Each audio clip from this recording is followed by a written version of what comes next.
Hi friends, ഇന്ന് December 6. അപ്പോൾ December 6 എന്താ പ്രത്യേകത എന്ന് വെച്ചാൽ 6/12/2024.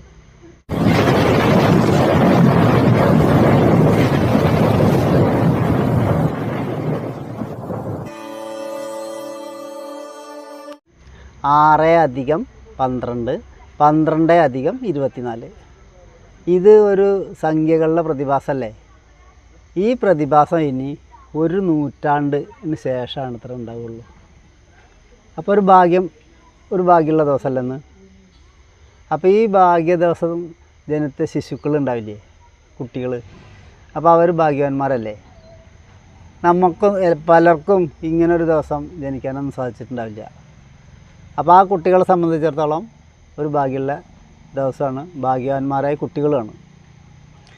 ഇതേപോലെ തന്നെ ഒരു ശിശു രൂപത്തിൽ ഉത്ഭവിച്ചതാണ് നമ്മുടെ ഹൈറിച്ച് ഓൺലൈൻ ഷോപ്പിംഗ്. അപ്പോൾ ബാല്യകാലത്ത് ആ കമ്പനിയോട് യാതൊരു എതിർപ്പ് ആർക്കും ഉണ്ടായിരുന്നില്ല. പിന്നെ അതിൻ്റെ യൗവന ദശയിലേക്ക് വന്നു. അപ്പോഴും കാര്യമായ എതിർപ്പൊന്നും പുറത്തുനിന്ന് ഉണ്ടായിരുന്നില്ല. പിന്നെ ഇപ്പം അതിൻ്റെ യൗവനാവസ്ഥയിലേക്കാണ് വന്നിരിക്കുന്നത്. യൗവനാവസ്ഥ എന്ന് പറഞ്ഞാൽ എന്താ? ഒരു ഹോഴ്സ് പവറാണ്. ഒരു ഹോഴ്സിൻ്റെ പവറൊന്നുമല്ല, ധാരാളം ഹോഴ്സ് പവറിൽ ഇങ്ങനെ സഞ്ചരിക്കുന്നൊരു സമയമാണല്ലോ യൗവന സമയം. അപ്പോൾ ആ യൗവന സമയത്ത് ഇപ്പോൾ ഒരു എതിർപ്പല്ല വെച്ചെങ്കിൽ ഒരു കുശുമ്പോ കുന്നായ്മയൊന്നുമല്ല, ശക്തമായൊരു എതിർപ്പാണ്. ഇത്ര കണ്ട് പാടില്ല, അതിനൊന്ന് നിലയ്ക്കാക്കുക, അല്ലെങ്കിൽ നിലയ്ക്ക് നിർത്തുക, അതല്ലെങ്കിൽ ഇല്ലായ്മ ചെയ്യുക എന്നൊരു രൂപത്തിലൊക്കെയാണ് ഇതിനെതിരെ ഒരു ശക്തമായ നടപടി സ്വീകരിച്ചിട്ടുണ്ട്. അപ്പോൾ യൗവനാവസ്ഥയിലുള്ളൊരു മനുഷ്യനെ അല്ലെങ്കിൽ ഒരാളെനെ ബന്ധനസ്ഥനാക്കിയാൽ എത്ര കണ്ട ബന്ധനത്തിൽ നിൽക്കും? അധികം താമസിയാതെ ആ ബന്ധനത്തിൽ നിന്ന് മുക്തനാവില്ലേ? അങ്ങനെ ആവണമല്ലോ. അപ്പോൾ ഇതേപോലെ തന്നെ ഹൈറിച്ച് ഓൺലൈൻ ഷോപ്പിൽ താൽക്കാലികമായൊരു ചെറിയ ബന്ധനത്തിലാണെന്ന് മാത്രമേ ഉള്ളൂ. ആ ബന്ധനമൊക്കെ തകർത്ത് മറികടന്നുകൊണ്ട് പുറത്തു വരും. അതാണ് പ്രകൃതിയുടെ ഒരു നിയമം. ഈ മാസം 4-ാം തീയതി ഹൈറിച്ച് ഓൺലൈൻ ഷോപ്പിയുടെ ഒരു ബെയിൽ കേസ് സെഷൻ കോടതിയിൽ നടന്നിരുന്നു. അത് വിധി പ്രഖ്യാപിക്കാൻ സാധിച്ചില്ല. അത് കോടതി നടപടിക്രമത്തിൻ്റെ ഭാഗമായിട്ടാണ്. ഹൈക്കോടതിയിൽ നിന്നൊരു രേഖ തൃശ്ശൂർ സെഷൻ കോടതിയിലേക്ക് വരേണ്ടതുണ്ട്. അത് വരാൻ സാധിച്ചില്ല. അപ്പോൾ നമ്മൾ സാധാരണ ആളുകൾ എന്ത് മനസ്സിലാക്കും? നമുക്കെല്ലാവർക്കും കൂടിയിട്ട് കോടതിയിലൊരു ഹർജി കൊടുക്കുക, അല്ലെങ്കിൽ ജഡ്ജിനോട് പറയുക, പോയിട്ട് ഞങ്ങളുടെ സങ്കടാവസ്ഥ ഒരു ഹർജി രൂപത്തിൽ എഴുതിയിട്ടൊക്കെ കൊടുത്താൽ ജഡ്ജി പെട്ടെന്ന് നമ്മുടെ കേസെടുത്ത് വാദിച്ചിട്ട് ഒരു വിധി പ്രഖ്യാപിക്കുന്നതൊക്കെ നമുക്ക് ഊഹിക്കാനേ സാധിക്കുള്ളൂ. കോടതിക്ക് കോടതിയുടേതായ രീതികളില്ലേ? ആ രീതിയിലല്ലേ കോടതിക്ക് പ്രവർത്തിക്കാൻ സാധിക്കുള്ളൂ.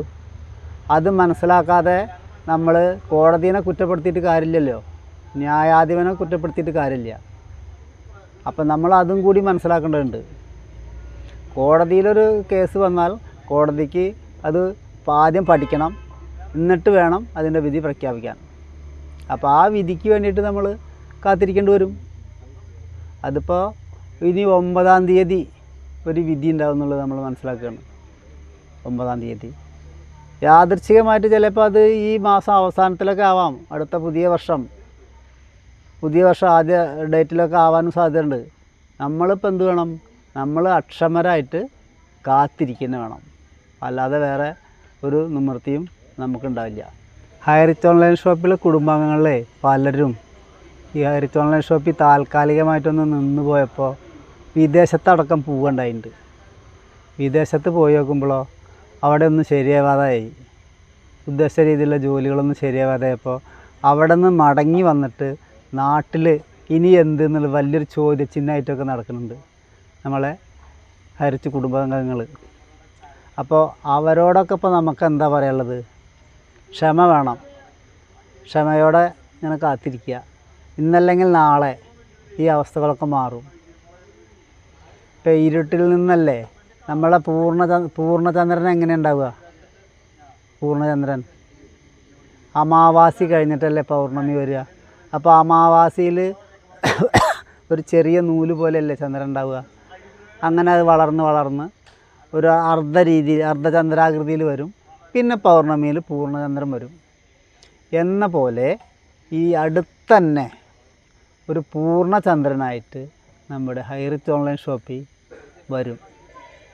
അപ്പോൾ ഈ വിദേശത്ത് പോയി ശരിയാവാതെ നാട്ടിൽ വന്ന് നടക്കുന്ന ഹൈറിച്ച് കുടുംബാംഗങ്ങളിലെ യുവാക്കളോട് സൗഹൃദ മീഡിയയ്ക്ക് പറയാനുള്ളൊരു അഭിപ്രായമാണിത്.